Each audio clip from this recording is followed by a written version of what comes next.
درنو لیدونکو السلام علیکم. جاوید امرخیل هم د طالب ډلې دغه کار وستایه. د افغانستان پیژندل شوی یا مشهور سندرغاړي جاوید امرخیل هم د طالب ډلې ځواکونو هغه کار وستایه چې علاء ګل مجاهد نیولی او د هایلوکس په باډي کې لاس تړلی اچولی دی.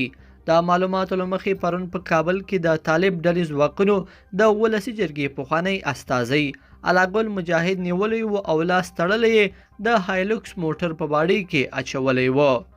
د هغه د دغې شیبې یو انځور په ټولنیزو رسنیو کې خپور شو چې ډیر ژر د وګړو لخوا لاس په لاس شو او ډیری کسانو یې د کار ستاینه هم وکړه.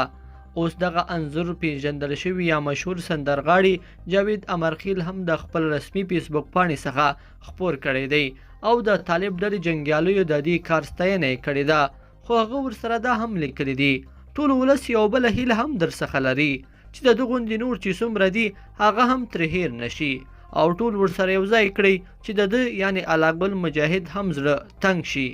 خو د یادونې وړ ده چې علاء ګل مجاهد له نیولو څخه وروسته بیرته خوشي شوی دی.